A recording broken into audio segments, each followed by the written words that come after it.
So I just pushed record. Borjan and I were talking, and then we really got to talking, and we realized, oh, we should probably start recording it. So I'm Kent Dahlgren, and with me is, you want to introduce yourself? Yeah, I'm Borjan Trajanoski, and I'm working as developer and software architect at 214 Alpha. Yeah, so we were just talking about stuff. We just talked about our experiences in software and stuff like that.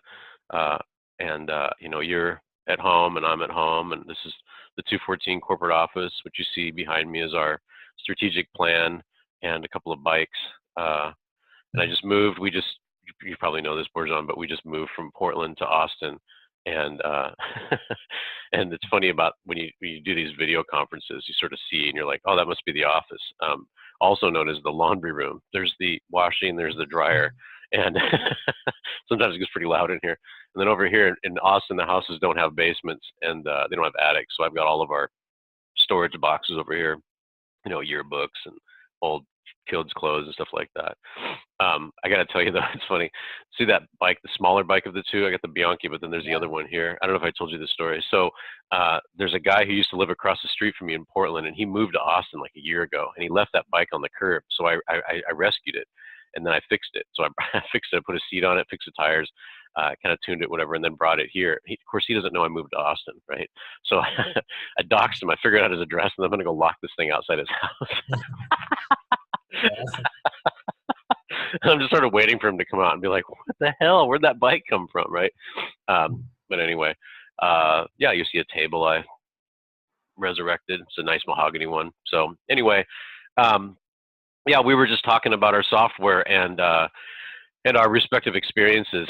And, you know, Borjan was talking about how, you know, he travels around. He's one of the several people that works for us who is sort of migratory. So, I mean, for a while he was, I mean, you're in Macedonia now, is that right?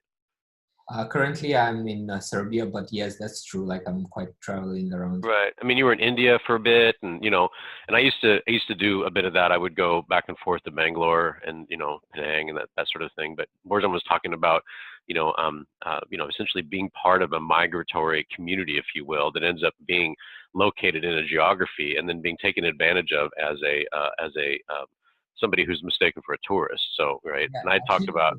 Go ahead, Borjan. very interesting. It's a very interesting experience because when I was in New Delhi in India, like of course I wanted to buy some of their local goods, you know, like for example, especially the fruits and vegetables. I've heard, you know, that they a lot of the population is vegetarian there, you know, so Right. like they sustain themselves by, you know, like eating quality fruit and vegetables and trying to get all their minerals and nutrients from them.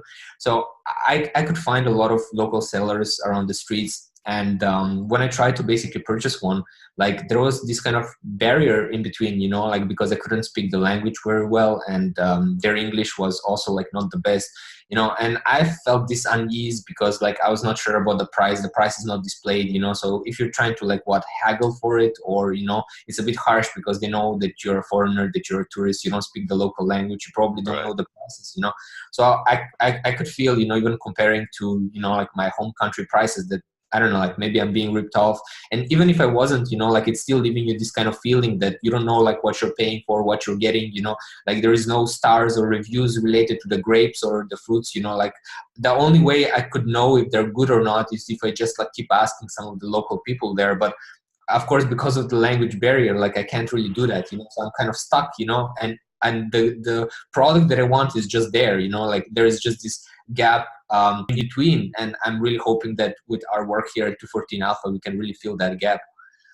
Yeah, well, so I mean, my background, you know, I had done political advocacy since the 80s as a skateboarder. I wanted to find a safe and legal place for kids to skate so they weren't treated like criminals, right? But what I Yeah. found was that I wanted to look at the successful projects, those who had successfully advocated on behalf of their community. And I found that there were some certain common characteristics. One of them is it ends up being something like a mom. I would call them the moms. They didn't know, they weren't always moms. They weren't always female, but they were like the moms of the community, the place for the social hub for the kids to come, the misfit kids, right? And they had actually successfully navigated the labyrinth of how to allocate land for the community, you know, through a city council. And there were a few things that they needed, and you know, I had actually I'd launched and run a 501c3 This is in what, 2001 through 2000, oh, I don't know, 2002 through 2008. Had run a nonprofit that ended up having 1,700 members that would basically teach best practices for how to do it. In fact, the nonprofit published a book, two editions of it, with the Tony Hawk Foundation and the assistance of the skateboard industry, the International Association of Skateboard Companies, and we had collaborated in dramatically decreasing the time necessary to get public facilities simply by distributing best practices. And some of those best practices had shared the things that you need to be a successful advocacy. So, let's say that you're a single person within a community of 10,000. You might have an idea, but in order to make that idea real, you're going to need a few things. One's a team, and you're going to need to have, there's just a few things. So that was my experience coming into this, is that, somebody might have an idea on how they'd like to improve their community or establish a community or sustain a community. And there are a few things that are necessary. And having navigated that, I begin to realize, okay, well, this is the things that work. These are the things that don't work. And in the years since I left Skaters for Public Skate Parks, that would be in 2008, I spent 2 years on the board of the Tony Hawk Foundation. I got to see how a nonprofit really functions, a high functioning one. And also, in the years after that, I thought a lot about, if I could do it differently, if I could go back and do it differently, knowing what I have now, right? And so that experience really deeply informed, our entry into software. Of course, you and I met in the context of BitNation. They do decentralized governance, and of course, you and the other engineers developed the Pangea platform, and their positioning is a little different than what we do at 214 Alpha. They're very macro level nations type of thing, and I kind of get it, but it's not really my orientation. My orientation is create a small community and make it functional and extrapolate large. Go start small, get big, but it doesn't really start small and go macro. It ends up going small and overlapping loops, right? So it's community overlapping with communities in a small. It's almost like a overlapping thing. I actually kind of really get your point here. I actually fully agree, because I feel when you try to go at macro, you can't, of course, control all of the elements which go into the process, and then the process gets much less than efficient. Maybe even some negative cycles gets created, and in the end, basically the whole idea maybe falls apart, not because the idea was bad, but because the execution has become that challenging, that Right. it's almost impossible to keep it afloat. I always feel that if it doesn't need to be necessarily start small, start something which can be maintained with the best practices, to apply all of the values and everything that's been learned as an experience. And then when you have a solid foundation, you can build on it, and it won't just crash. Yeah. Well, we had this a similar breakthrough when we were doing the skateboard advocacy, is that, shame on us for thinking that what a community needed was a skate park. Actually, a skateboard park is an anomaly. Skateboarders, most of them just enjoy skating down the stairs, which is actually just one small little thing, right? And then, a lot of us old guys were thinking skate park, 10,000 square feet or 30,000 square feet or whatever. And so what we ended up doing is saying, okay, well, the city of, Portland or San Jose or whatever needs a skate park. What we ended up doing is inherently centralized, right? If you think about it, because most of the kids we were trying to address were about 9 to 14 years old, and they didn't need a single monolithic solution for a city. What they needed was something for their neighborhood. So one of the guys that was in our organization, Pete, he's actually still with the Tony Hawk Foundation, said, there's 183 ball fields in the city, which was totally true. It's actually a great kind of an entry. And most of the ball fields are multi-use. People walk their dogs there, or they lay in the grass, and sometimes they play stuff there. But that allowed us to really sort of change what we were doing. And we realized we weren't really pushing for a central monolithic solution for the entire community. What we needed to do was introduce a solution that enabled sometimes hundreds of micro communities within the city to have their own amenity that's actually bite-sized. That was actually a major breakthrough, and it dramatically changed the calculus. Instead of trying to fundraise for $700,000 or $800,000 US, we only really needed $6,000 to $10,000, which is actually dramatically different constraint, right?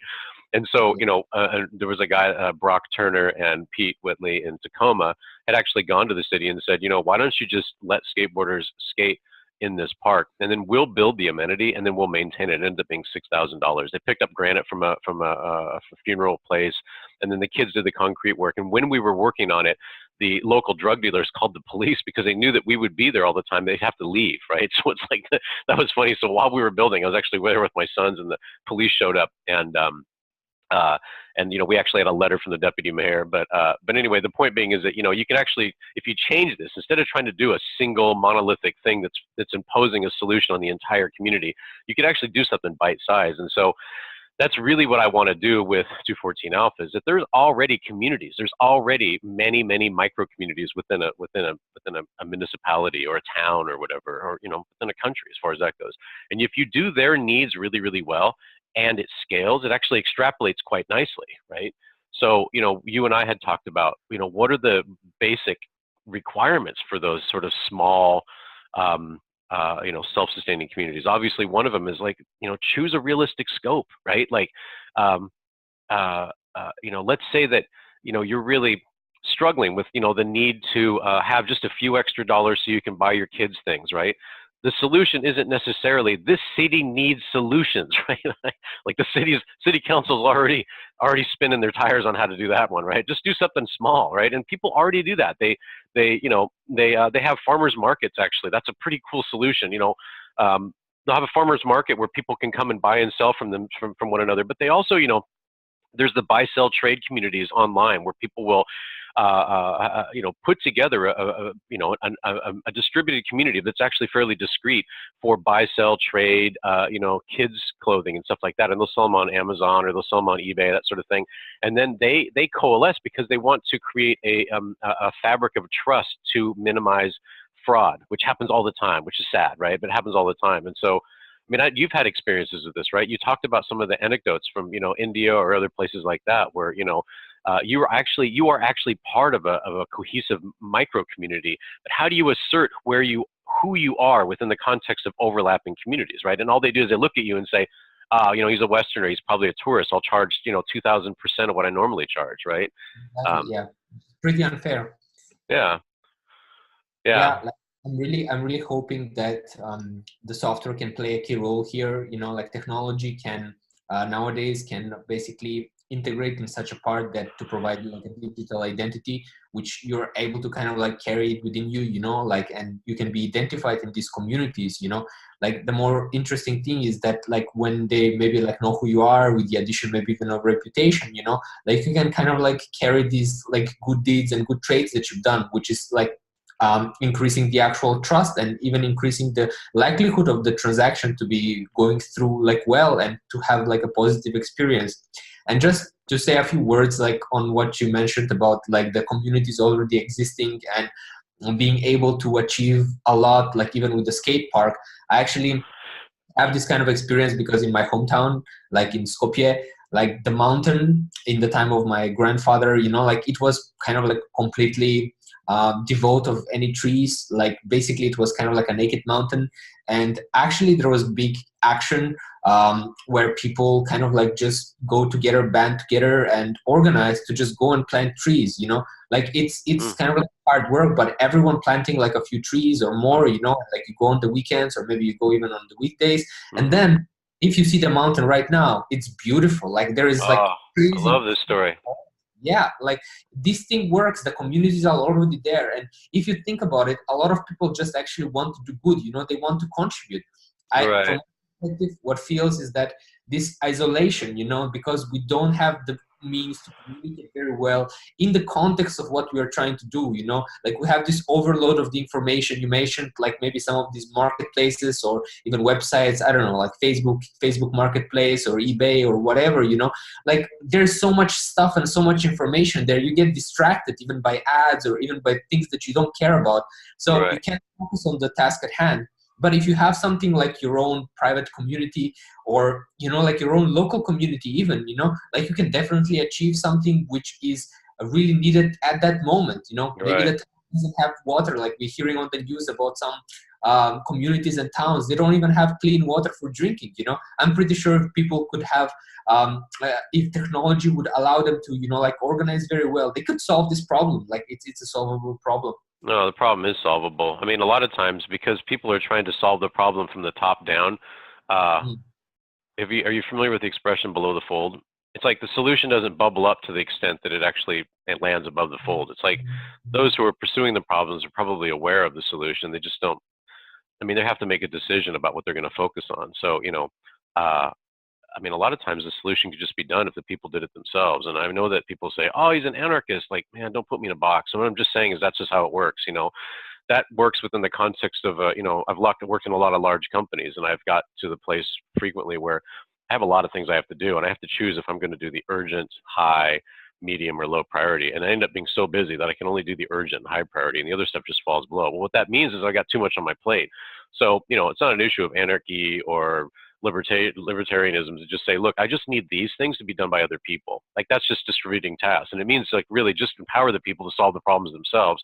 So I don't have to do all of it because I end up being an inept administrator, right? That's all it is. So, well, you said something good that really got my attention. So you talked about, so I went to a wedding in Rajasthan back in 2001 I was honored to be a guest of. It was a guy that I've got to know. Actually became an architect that worked for me years later. But I mean, he's a good friend, and he and I still keep in contact. But I got to know him, and he and his wife, and so his wife's sister was getting married. So and it was a big wedding. I mean, there was thousands of people there. There's a whole horse and an elephant and people playing bagpipes and the whole thing. It was the most crazy thing I've ever been to. And of course, I'm the only Westerner there, which was a really fun experience. I was literally there all night long. People asking me, like, my son works in Chicago. Do you know him? Like, there's only 300 million of us there. But yeah, of course I know him. But anyway, so the thing is that I laughed about that. But anyway, then afterwards, I came back to the States, and then of course there was 9/11, and 9/11 happened as I was headed to it. By that time, I was working for a company out of Boston, so I had a hard time getting there, and I ended up getting kind of stuck in transit with a bunch of people from India, right?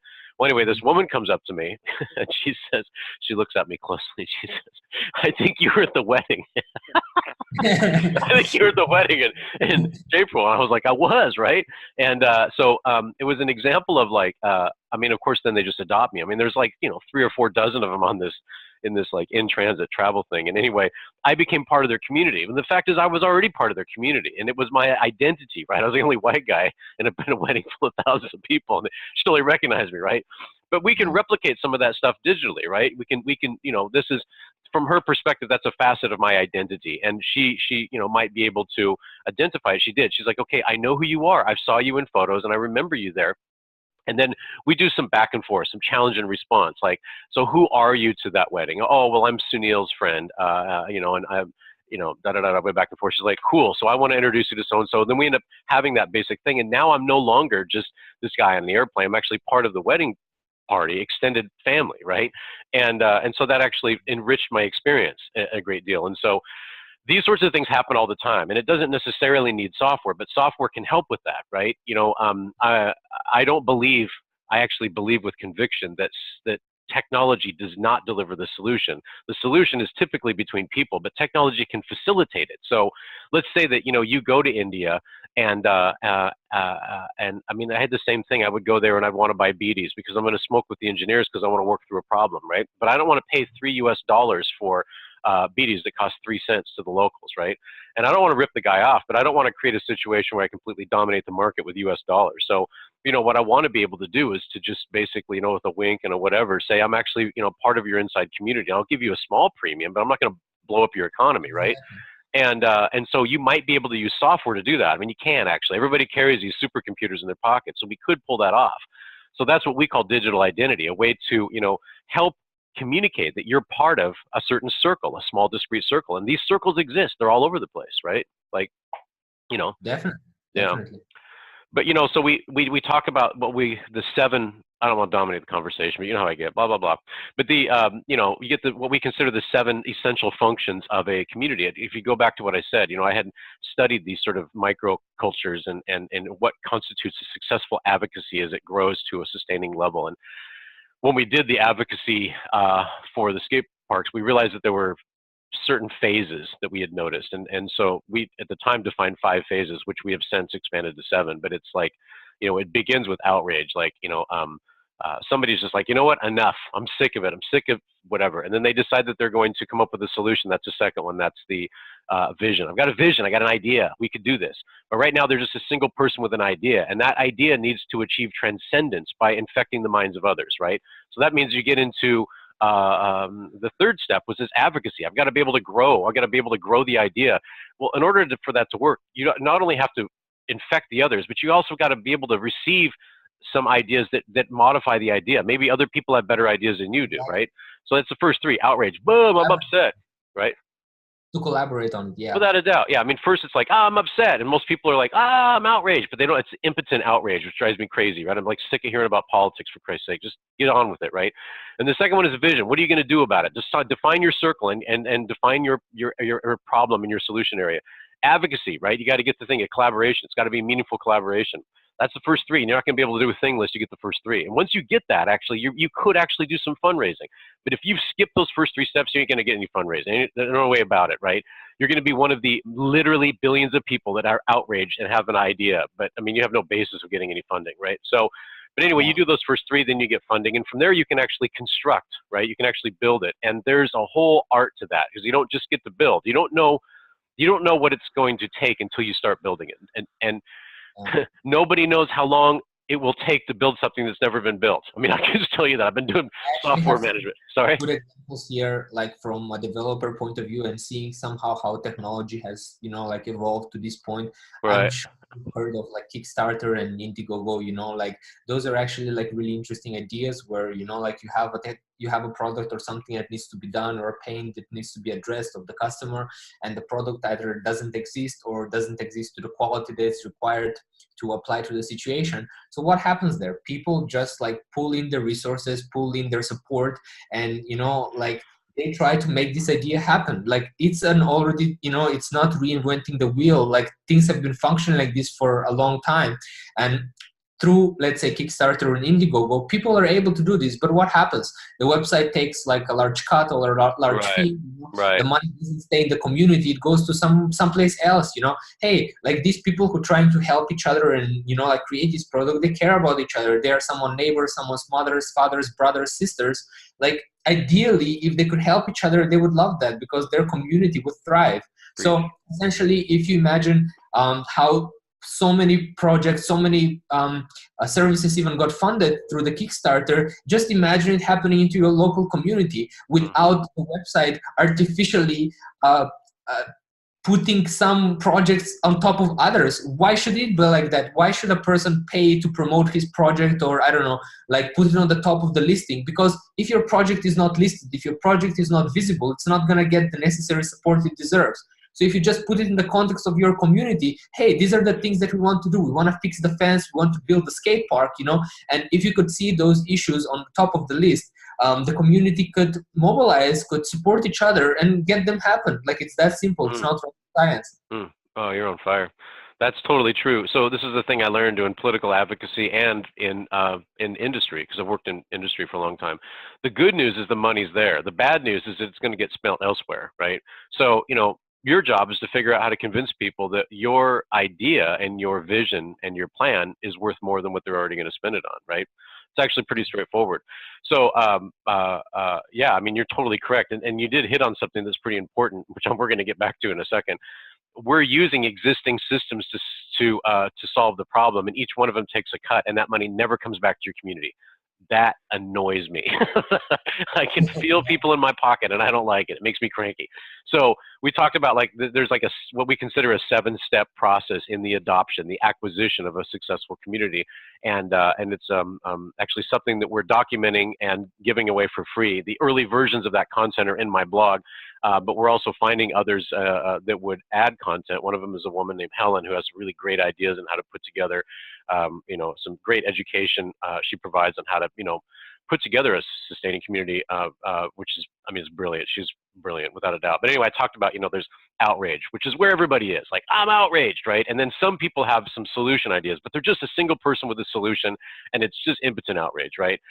And then if they get to the third step, that's when they become dangerous, which is awesome. If they can actually transition this to an effective advocacy. And a lot of people don't know how to do that because they're trying to solve a problem that's this big. And what they really need to do is do it this, but do it in a way that extrapolates, right? So, outrage, vision, advocacy, fundraising, which actually you're basically getting into governance, man. If you are fundraising and you haven't put up a governance thing, then you're going to be in trouble. Like, how are you handling that money, right? We've literally had the same thing within this business. You know what I'm saying? This is a small company. We've only got a few people here, and we've had to go through this. Like, enough. We want to be our own owners. You know, we're tired of the BS. So then the vision is, let's do this, all right? And then, you know, the advocacy is, I've got to make all these guys owners. I mean, Borjan's a part owner. Like, that's just how it is. I don't hire employees. I hire owners, right? And so then we do the fundraising, right? Now we have a customer, and so that's awesome. So then we get into construction. How do we build? It's the same thing in the communities, right? How are you going to build? Building is its own art, and we can talk a lot about that. But you don't just build the vision and deploy, right? You got to start small, and you do iterations. And there's a whole other discussion that we can do at a later time on that. But anyway, that's 5. You've done the construction. Then you got to do the deployment. Actually, the deployment, those are intertwined. You can come up with an idea to do a farmer's market or whatever, but you got to deploy it first, and you're going to find all kinds of things that you were wrong. Your vision was wrong. And that's just exactly how things are going to work. Like, you're going to have to update it. There's iterations. There's implied iterations in each of these steps. You got to go back and say, we got to change the plan. We were wrong, which is fine, man. You just don't know until you know. You know, that's like one of those things. That's 6 steps, and the 7th one is stewardship, and stewardship is the correct supposition that at some point you die, right? You just move on. And if you want your thing to continue, you got to make this in such a way that it is not dependent on a personality. You got to be able to step away and have that thing continue. So those are those 7 steps. And there's actually a website. It's 214org.com, 214org.com. It's the outer framework of what we call the 214 org, or organizational competency model. And it's, again, we're giving it away, but you know, there's not much content on there. We're still working on it. So anyway, as you look at, it's what I'm basically describing is what's considered a maturity model in the technology world or any other world, right? You have a bit different phases. You could actually take those 7 steps and you could look at communities like, you know, the Startup Societies has a database of communities, and I would love to be able to push all those through the maturity model. And I'll bet you most of them aren't anywhere near haven't gone through many of the first few steps, right? I see a lot of cities listed in there and stuff like that. They probably are able to actually go through those. That's actually a great example of ones that are. But anyway, this kind of gets us back to our point. In order to get through those 7 steps, you're going to need a few things, right? And this is where it gets into what we have as it turns out, another 7 functions. And number 7 comes up again. So digital identity is one of them. Like, who are you? We talked about digital identity. You know, are you who you claim to be? Are you the guy that attended the wedding in India, right? Well, she can look at my face and I'm answering the right questions. So yeah, challenge and response, it's me. Or are you the guy that's in India who comes from Serbia, who said some funny things to a guy over a papaya, blah, blah, blah, you know, whatever. We have a great customer that talks about dreams. Actually, I love the metaphor. Like, have you shared these high context things with people in front of a fire? Are you who you say you are, right? So that's, you know, digital identity might augment the experiences that we have with one another. Oh God, Johan Nygren, you got to look up his stuff. It's brilliant. Talks about a trust model, the resilience thing. God damn, the guy's a goddamn genius, and I'm loving it. It's the simplest model because it just basically acknowledges this fundamental reality of how humans function. I just love it. But anyway, you got digital identity, and there's technology that facilitates digital identity, and there are usually a whole lot of different programs for doing it. And then the second one is communication. Like, how do you facilitate communication? For us, it's like a chat-based thing, right? Which is how most people communicate anyway. Third one is commerce, because ain't none of this mean anything unless you've got something that is a buy and sell type of thing, or just barter. I mean, it's just some sort of commerce, right? Fourth thing is reputation, which is an important part. You know, I spent a decade in the manufacturing industry. You know, I worked for Xerox and Tektronix, and you know, they have this thing. I was actually Lean Six Sigma trained. Like, you can't improve it unless you can measure it, right? So we got to be able to build instrumentation into the system so you can improve the operations, and that gets into the stewardship and the other steps I was talking about. Like, if I say, hey, I'm going to be the guy who cleans out the latrines, then everybody needs to know that I did it. In 2 weeks, you better check back. And if Kent didn't clean the latrines, we got to get someone else on the job. It's a super simple thing. So, sorry? Yeah, did you say like, yeah, clean the latrines, Kent. So, you know, reputation, arbitration or conflict resolution, that's the other one. And inevitably, there's going to be conflict. We're working with, like I said, Helen, she's come up with a model that's a private administrative process using notary, which actually is based on private contract law, and it's admissible in every jurisdiction on earth because it's predicated upon legal precedent going back to the Roman era, which is, I mean, brilliant. She's goddamn brilliant. So, you know, just start simple. You don't really need to go into any courts. This is the point. You can use a notary and handle it yourself, which I kind of dig. We do that through our education thing. You can check our website, 214alpha.com/education. So Anyway, there's arbitration, like I said, digital identity, communication, commerce, reputation, arbitration. I feel like I'm missing one. Oh, banking. Ooh, I did this one. Digital identity, communication, commerce, banking. So banking, might include a wallet, but it also includes crowdfunding, microcredit, because the wealth is already within the community. So why go outside and demean yourself? Why? This is the thing that really bothers me. You don't have to treat yourself as a charity. You're not a charity. You're something of value, and your community recognizes that. So you don't have to.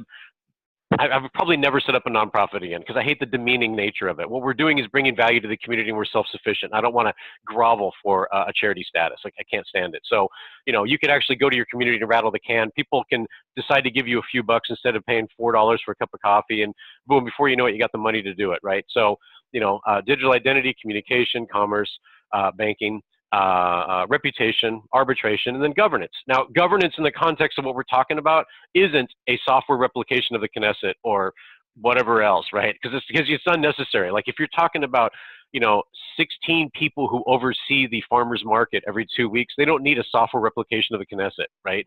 So, what they need is something that says, Kent says he's going to clean out the porta potties. Did he do it? Yes or no? Yes, he did it. No, he didn't do it on time. Get someone else in there besides Kent. Like, what we need is a simple model. And a lot of it's built on, what we consider roles and responsibilities, policies and procedures, access and permissions, and the reputation model. And it's just a really simple thing. And so our feelings about governance is that if it's done well, it's almost entirely invisible, but it's accountable and transparent. So here's the thing, is that within our package, we've got these 7 integrated functions. They're integrated so you don't have to manage those 7 integrations. That's the idea. The communities, man, they're not going to bring on an IT architect that's going to have 7 different software packages and manage those integrations. Exactly. Yeah, I mean, Borjan and I were on a roll last night talking about this. I can share a bit from my perspective as well. Like, it's very interesting to look at it in the context and how the latest developments in technology can help us facilitate this vision, this dream, and make it a reality. For example, many of you know that blockchain technology has just exploded, like in recent years, and a lot of people actually connected to cryptocurrency, and that's one use of it. But actually, the blockchain technology is much more powerful because it allows transparency and accountability.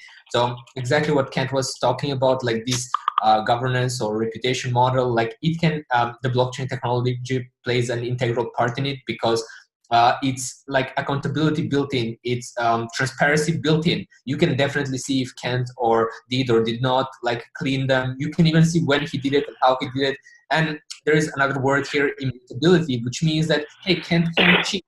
If he did his job, he's gonna get rewarded, and it even connects with each other. You see, when a person gets rewarded, the reputation system gets activated. So it just makes sense. If you guys think about, like how people today trying to change something, well, what do? They sign a petition. You get like 1,000 signatures, 1 million signatures, and what gets done? Like when you think about it, 1 million people signed to do something. They have the idea, they have the agreement about what needs to be done. But where is the, you have the call to action, but you can't make the action happen. Why? Because the tools are not there. You can't gather all of these people, to go and do their part. You can't collect this whole thing. The infrastructure is not there. So what we are trying to do at 214 Alpha is that when your community has the idea, like when it has the people who actually want to do that, like Ken said, the money is there, the idea is there, the result is there, it's just the infrastructure to facilitate it and to make it happen. And we provide, we manage them so that you don't have to care about all of these like 10 different software integrations together, We make it smooth, we make it simple. And even more importantly, we customize it for the needs of the community. Because if you take the example of India, if you take the example of different cultures, different, like different religions even, like, hey, they have different customs there. You don't want to step on their traditions, you don't want to tell them, no, you do things our way. And that's exactly what the big companies are telling them to do, You're either going to do it our way or you're not going to do it at all, Right. A lot of them don't use them. Yeah, no, I mean, seriously, that's like a modern day version of the company store, right? Like back in the day, so my family were Western expansionists, right? Like, all of my people came into the New World by the 1630s, and they worked their way across the West. And over again, they end up in some mining town or some logging town, and they'd earn a minimal amount of money, and then they had to buy from the company store, which made them de facto slaves, right? So that's an example of a walled garden, exclusive community, and you have to work by their rules, and it robs you, and that money never comes back. That's exactly what goes on when you use someone else's commerce platform or something like that. That money never comes back to your community. And to me, that's unacceptable, right? I keep using. I just drove from Portland to Austin, so that's half of North America, right? I did it with Florian, who's our CTO from Germany, and he made this superfluous statement. Wow, America's big, which is like an understatement, right? But what's really important is there's thousands of small communities from here to there, right? And I lived in a small community when I was a kid. I lived in Astoria, mouth of the Columbia, the oldest town west of the Mississippi. It was, it's where John Jacob Astor. It's named after John Jacob Astor, and it's where Lewis and Clark landed when they did a survey for the Louisiana Purchase. And so, when you're in a town like that, it kind of it's the exact it's like the furthest. I call it the ragged edge of Western civilization as it spills into the Pacific. That's like what it is, right? So in those towns, like in all those little towns, they had recognized early that as you get these large centralized stores, they drop their establishments in there, and then that money is pulled out of the community and it never comes back. There's not an equitable exchange between how much profit they get and how much they bring back in wages. And so what I had watched is, Astoria had tried to do, a buy Astoria first token system, which is a pretty good idea if you think about it. There's only 10,000 people there, and most of the people there are spending money in the town. So that money is there, right? That money is there, and it doesn't need to have 10% of it sucked out of the town and sent to Jersey City, right? So what they would do is try to put together an incentivization, try to incentivize people to actually use this essentially proprietary closed economy currency. And there's a precedent for that. There used to be the frontier banks and stuff like that. And people will argue, well, the frontier banks failed. That's true because the centralized bank dominated, and the centralized bank now is sucking money out of the local communities. So as I would describe to Florian, a couple generations ago, you saw Main Street change. It turned from stores that were actually craftspeople to turning into consignment shops because people were selling what they had to make a few extra dollars so they could take care of their kids and stuff like that. And that's changed. The consignment shops aren't on Main Street anymore. It ends up being Dollar Tree or Dollar General, whatever, which ends up being like an awful reversal. Is they end up being still a centralized institution selling things for $1 to people who are in an impoverished state. So, you can't go to those communities and say, I'm going to sell you a solution because I'm in Silicon Valley and we're going to basically take 10% of your transaction fees and you'll never see it again. Man, those people have closed ranks. They're like this, we're not doing that anymore, right? They're just sick of it. So, as Borjan had indicated, we use a high trust transaction fabric. We use a private blockchain. We're actually using Hyperledger as far as that goes. And it's not that we don't do public blockchain, but we found a few things. Like one of them is that and this merits a different discussion, but people don't want their transactions reverse engineered by people who aren't part of their community. Like that's one thing, right? So they do want that privacy, and they also want the performance. And that is a trade-off. You're not going to have a million nodes checking the ledger, but I mean, we had built the Pangea platform on Ethereum and learned with bitter experience that there's a lot of insufficient capability of that architecture. So we actually went to private blockchain. But anyway, I actually can share some few words about yeah, this. Well, you're the blockchain architect. I'm just a CEO. What do I know? Right. Like Ken said, we are actually exploring a lot of blockchain solutions, one of which is like Hyperledger. Actually, the specifics are not that relevant necessarily. What's more important is to understand one thing, that a whole community, a whole, high transaction output economy, which is breathing and thriving, is never going to live on a public blockchain, solely on a public blockchain.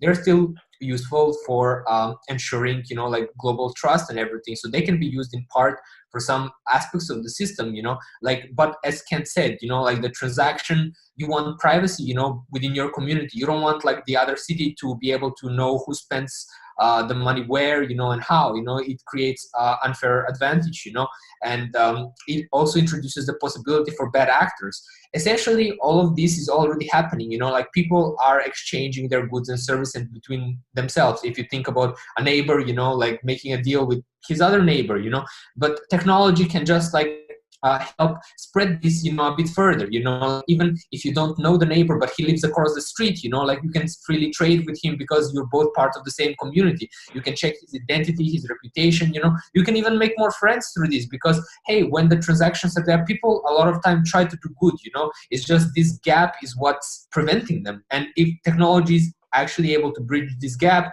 it actually increases all of them good values within humanity, you're able to make more friends, the community is thriving better, you have this brotherhood, sisterhood, it just flows the way it's supposed to be.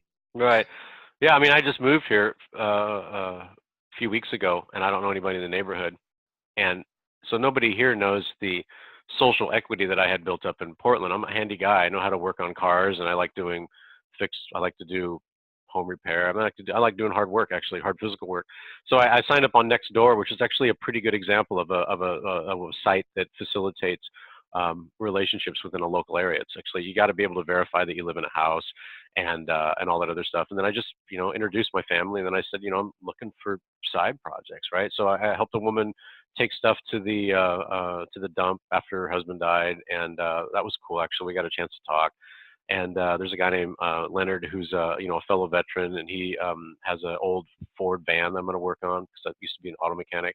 And so, like, and then we got invited to a barbecue, and a guy spent a whole day doing brisket. And so I got to know other guys. There's two guys that are trying to get this motorcycle resurrected, and I'd love to work on bikes, right? So, that sort of thing is cool. So I have two beefs with Nextdoor. One of them is that it completely doesn't acknowledge the contributions of those who don't happen to live indoors. And, we call them the houseless. I love those people, man. That's where you'll find me. You find me down in Rumberg and Lamar, just sitting on a curb with people and, talking, because those are my people, right? And they have a lot of value. They have a lot to contribute, and you're not going to get in next door because, because you're not in a house. And as a consequence, that creates what I would consider an artificial division between those who are indoors and those who aren't. And so the people next door are like, oh, I'm scared of the homeless, man. Just go out and talk to them. They're just people, right? The other thing is that I have a global community to which I belong. I'm not limited to this neighborhood, and I want to be able to use the benefits of that actually extend. I have a friend, actually, he was my best friend in high school and a best man in my wedding, and he's actually houseless, and he's doing data mining, and I won't say what it is because it's a pretty good project, but it would be to benefit houseless. And he's working on another project, Art for Survival, which is how can the people that are houseless leverage their artistic ability to achieve some basic self-sufficiency and dignity. And these are communities. These are overlapping communities. But one thing I was going to say is that I want to be able to say I'm part of that community. I want to be able to then use a high trust transaction platform. And so one of the benefits of blockchain is it facilitates high trust between strangers, which is true, right? And that actually, if you look at the design of our platform, it is designed to mitigate fraud, right? And just as a personal background, and you can look this up, I did information security and anti-fraud for a lot of years.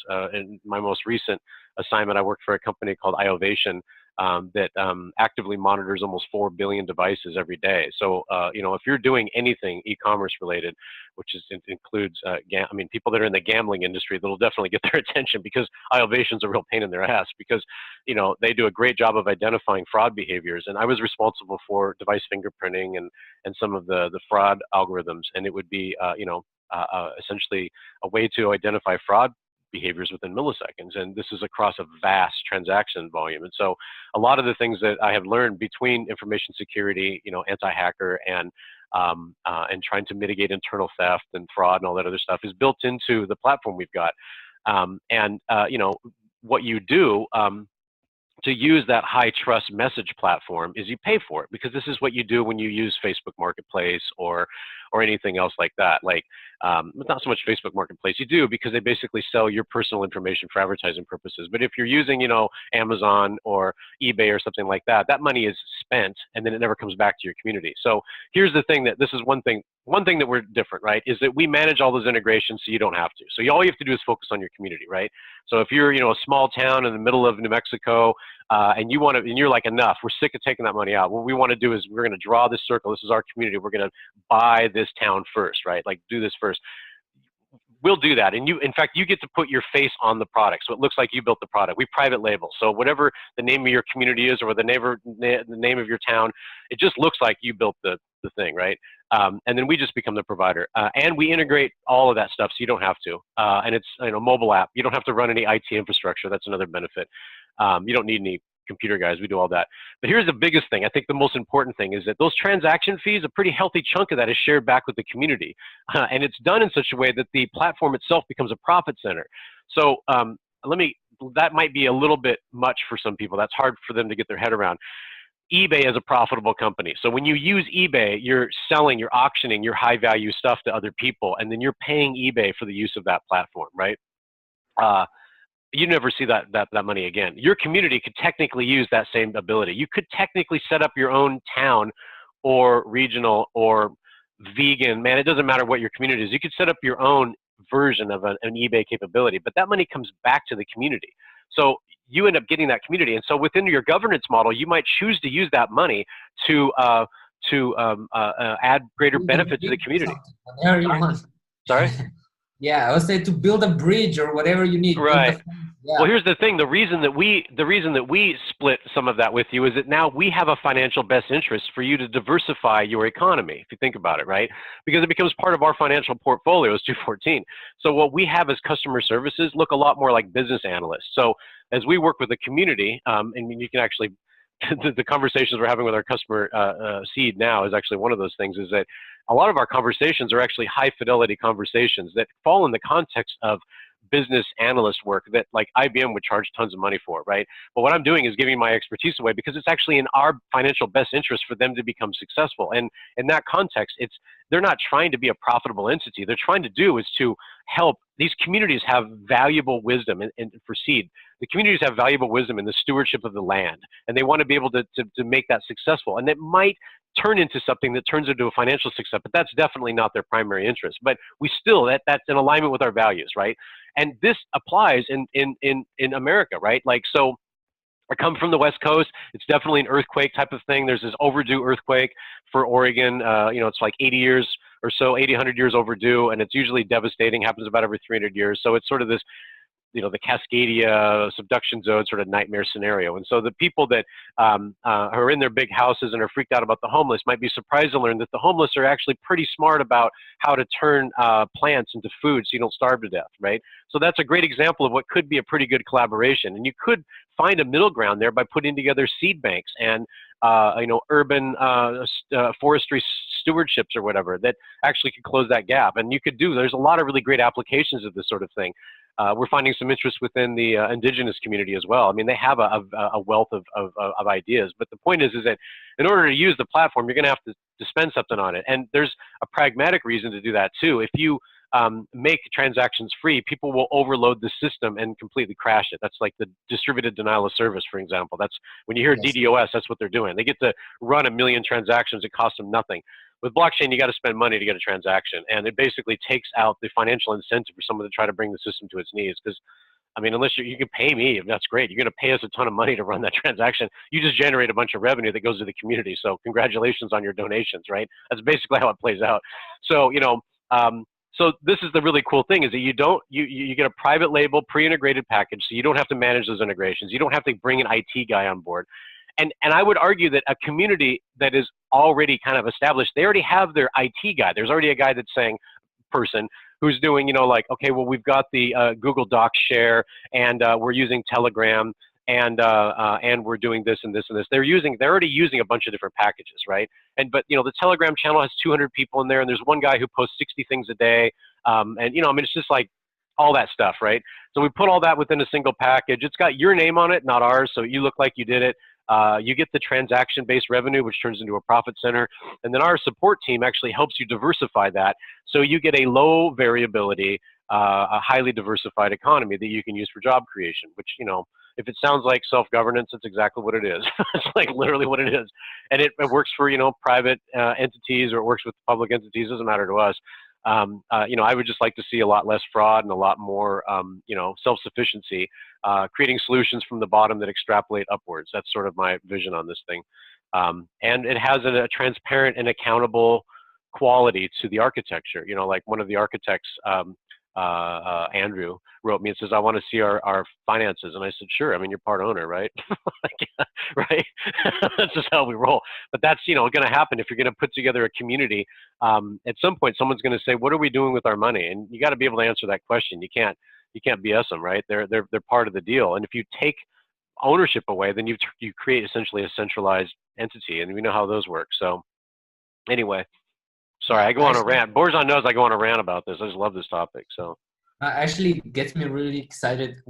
A particular aspect is essentially the reputation aspect. Kent spoke a bit about the next door thing, like how there is some gatekeeping here and not everyone, can participate on it, and how it's difficult maybe to even here and there, build your own reputation within the community. For me, especially, it's interested what it does, to the human from even a psychological standpoint, and how it incentivizes good behavior. Because like when you have, let's say, this happened, to me, like I see these Uber drivers, with like, I don't know, 4,000 rides, and they have like almost like a 5-star rating or something like that.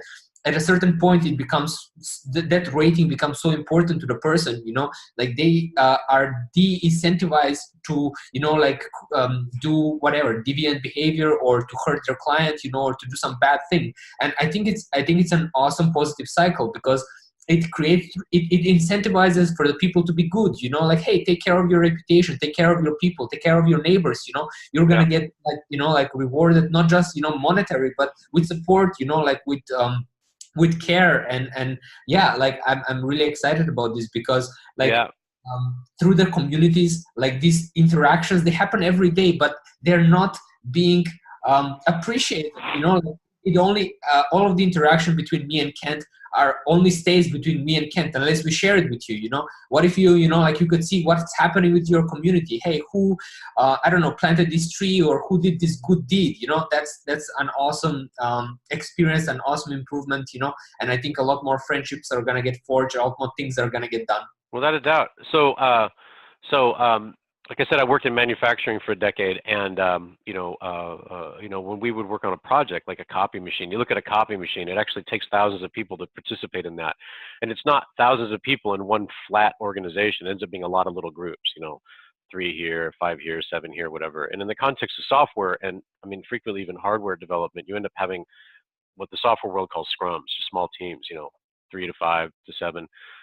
That's what we would consider the baseline model of what we call the 214 org model. It's that basic common denominator, that basic unit. And but what you're doing is managing the collaborative contributions towards an effort, right? Copy machine or a car or anything. That's, and again, I've been writing a lot about this in my blog that'll go into, it's on Medium, and you can see it listed on our website, but it's going into the 214 org site I'd referenced earlier. But anyway, in the context of manufacturing, there have been a lot of advancements in the last, half century or so around how to really improve processes. And a lot of those are applications of statistical process control. And that's predicated on the basic idea that if you can't measure it, you can't improve it, right? Like, I mean, there's some simple measures, which is like, on a scale from 1 to 10, would you rate this as a satisfactory experience? But that's highly subjective. You can do quantitative assessment as well, which is, Kent said that he would clean the latrine within 2 weeks. Did he do so, yes or no? And if yes was not ticked, then you have some interesting things, right? And you can really do some cool stuff with this. So, because we're doing a blockchain solution, we could technically tokenize the supply chain, which means that we could actually quantify if things had satisfied a certain requirement. For instance, let's say that you're part of a vegan community and you are just not going to buy or sell goods or services unless it satisfies a certain policy as it pertains to the ethical treatment of animals, right?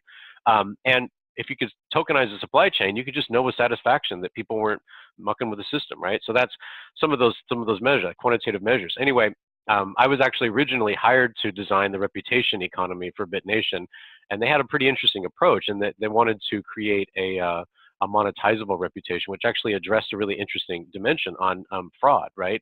And the way that I did that was actually pretty easy, in that you're not going to earn any more in reputation than you had to pay for the transaction. So again, I come from an anti-fraud security background. Actually, I'm old. I come from a lot of backgrounds, but I spent a lot of time there. So, what I'm implying is that the reputation that you earn is actually a form of revenue. So Borjan had talked about, Lyft or Uber or Airbnb. This would be a version of like having a high reputation that actually earns you money. And here's another thing: you don't get to game our system. We don't actually allow advertisers to change the rankings.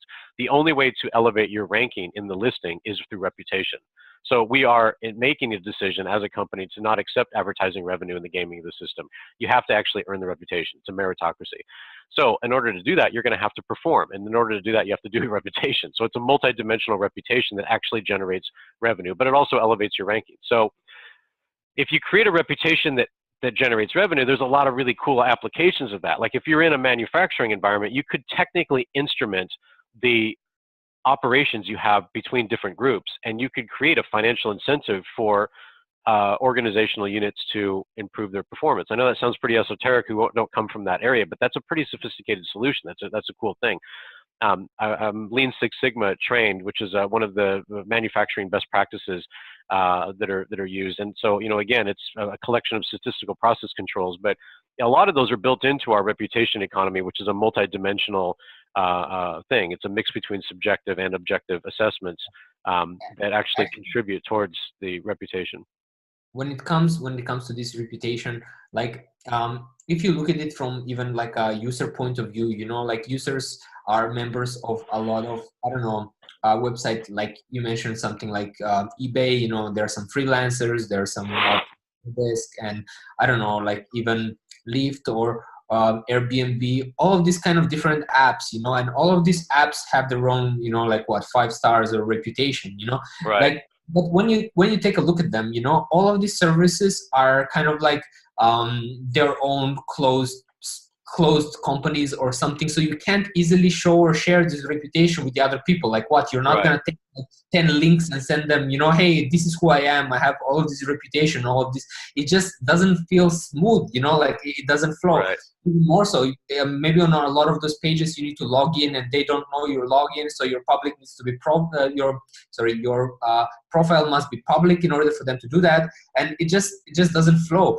But all of these services, all of these different things, there are actually some things that are daily happening in a community. Hey, Kent is gonna give someone a ride. That's already reputation there. Kent is going to maybe rent a house to someone. Let him stay there. That's another one. Right. Kent's like the part-time job for the lady helping her next door. That's your freelancing thing. So all of this reputation, which is being scattered around all of these different services. Here at 214 Alpha, with our solution for your community, you can have it all right there. It won't take like ages to build. If you're a person who cares about providing a good service, and interacting well with people, your reputation is gonna shine pretty quickly. Yeah, well, yeah, man, I have a lot to talk about, and we've been talking for a long time, but I really do want to add this because it's important. So as I looked at the reputation economy, because of course, from my perspective, it's not magic, actually. You could actually pull this off. There were a couple of different things that contributed to my design of the reputation economy. One of them, and the way it plays out is it's applications of cryptoeconomic primitives plus data analytics in the context of graphs. That's basically all it is, if you want to know what it really comes to. So I've worked with a lot of graph databases over the years, so you can do some really cool stuff with Dijkstra's algorithm, plus, like I said, cryptoeconomic primitives, if for the nerds that are in the audience. But I had added a few things. One of them is essentially the basis of replicating things like Lean Six Sigma, which would enable small communities to actually run like really efficient large enterprises do. So it's essentially giving away the ability to really, really perform at an accountable level. But then I added another couple of dimensions. One of them is what we call the selvage token. So the background on that is that I had experimented with a lot of these principles within some of the more difficult to manage communities, which are online communities of hackers and trolls and advocates and stuff like that, and people from the Occupy movement. I mean, really, really like the worst case ad hoc situations, collaborations. Like, how do you actually affect a collaboration within people who are ad hoc collaborations of people who are mostly anonymous and might never meet, right? So how do you actually pull that off? And so one of them that came out of is the selvage token, and the way that we quantified that is that if you can come up with a way to effect a statistical reduction in the rates of conflict and arbitration, we pay you for that because it helps optimize our system. So the way that looks in practical terms is think about how attorneys work. They actually monetize a perpetuation of conflict, right? They get charged by the hour, and they have absolutely no incentive to do anything but to perpetuate conflict as long as possible. So, let's say that you're going through some sort of dispute. They get a lawyer, you get a lawyer, and the lawyers are just going to keep arguing. They'll probably go get drinks every Friday, but they're just going to keep arguing for as long as you have money, right? And as a consequence, you might actually get an outcome, but it's never peaceable. It's always full of conflict, right? It actually creates this really kind of a bummer thing because attorneys end up being conditioned towards the type of people who will manipulate their clients towards a perpetuation of conflict, and it's not really great. So in this context, you could add a dimension that would change it doesn't eliminate the need for lawyers. If people want to keep doing that, they can, right? But, you might actually be the person who wants to have a peaceful divorce because it's in the best interest of the kids. Or there could be any other thing. There's this great process that comes from the indigenous community, what is it? What is it called? Restorative justice. I love the thing.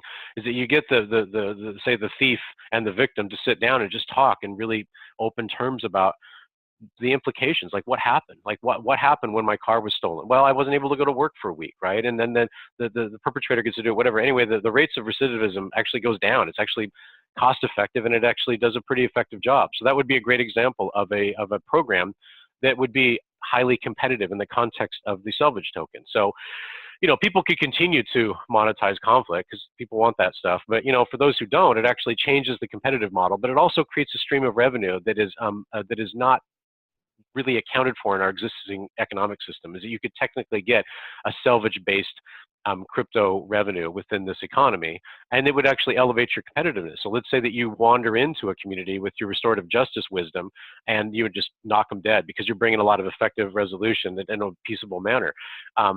That's a kick-ass thing. I kind of dig that. The other one is the WEF token, and WEF is, they both come from this sewing world, right? Obviously, or the weaving. But the WEF one is, if you can come up with ways to effect a increase in the statistical reputation of others, then we also help cover that. And it's an optimization of our system. But man, between those two, that's actually pretty interesting. Let's say that you are, an organization that works with the houseless or whatever, and maybe they've got some solutions, some ideas, and maybe you put together a small token economy that gives them incentives for helping elevate their reputation within the community. And maybe that brings the homeowners more interest in hiring them to do labor and doing things like that and close that gap. Well, I mean, I had run a nonprofit before. So in doing that, the nonprofit now has a way of showing statistically that they're actually doing something, which helps them with their fundraising. So, anyway, what was cool about this is putting together this reputation economy.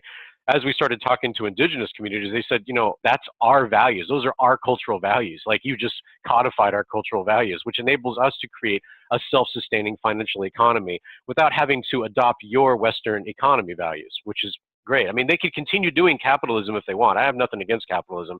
I'm a big fan for what it's worth.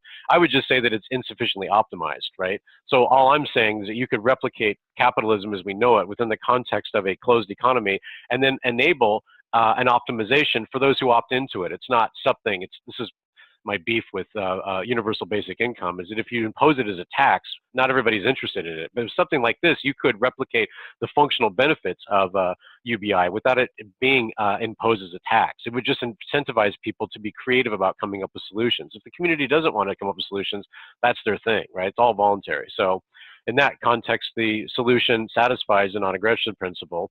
And I mean, I think it's a pretty good thing. And like I said, I could talk about this particular topic for hours, so.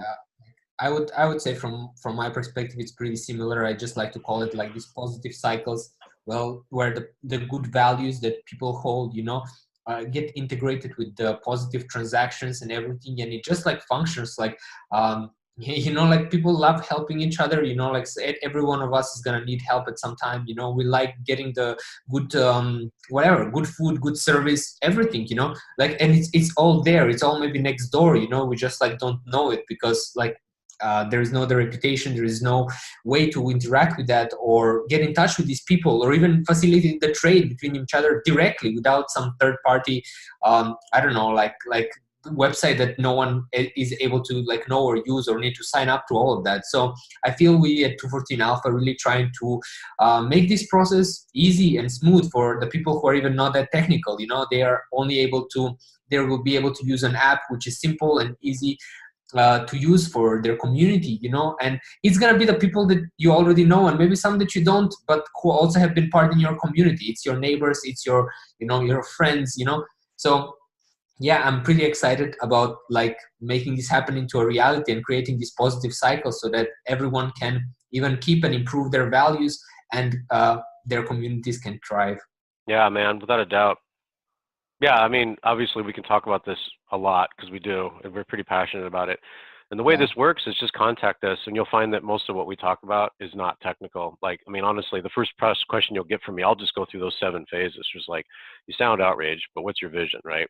And then, do you have an advocacy? Like, what's your exec team? And if you have those, then yeah, we could talk about fundraising. I have some pretty ideas of how to fundraise. If you have articulated your vision properly and it addresses your problem, then fundraising is pretty easy. It's not sales, it's not marketing, it's education. So boom, you got the first 4. And we know how to build, and we can teach you that. So, I mean, you'll find most of what I talk about is really just coaching people into be effective advocates. Um, and, uh, uh, and, and, it's there. It's like the solution's already there. We can't push it up to the central institutions because they're just having a hard time agreeing on how to shuffle chairs on the deck of the Titanic as it sinks, right? Like I'm just saying, just focus on your community. There's a lot to do there. And I like talking to Helen about this. Helen talks about, like, part of what causes frustration within the system is that people feel they have no recourse. I totally agree with that. And Helen, again, is a person that does education with us. Again, it's 214alpha.com/education. But a lot of the education is helping people calibrate their sort of circle of concern and their circle of influence. It's like, just focus on what you can do. And it doesn't mean just stick to your neighborhood. Your community might actually be global. It could be, transgendered vegans that are shorter than 5 feet tall. I mean, I don't know what it is. It doesn't matter to me. I belong to all kinds of weird communities. So, no judgment, right? You'll get to know me. I just have all kinds of people I belong to. But, you got to be able to make that self-sufficient on your terms. And that's what we're about. So, I mean, anyway, if you don't have anything else to say, Borjan, we should probably end it, because I think we intended 5 to 7 minutes, but as is usually the case, it ended up going for like an hour or something. So, Yeah. 5 thumbs up. I was telling Borjan, he looks like a handsome version of me. I kind of dig it. Like, it's kind of good having a backup. Yeah. Anyway, I'm looking forward to another discussion. But anyway, cheers.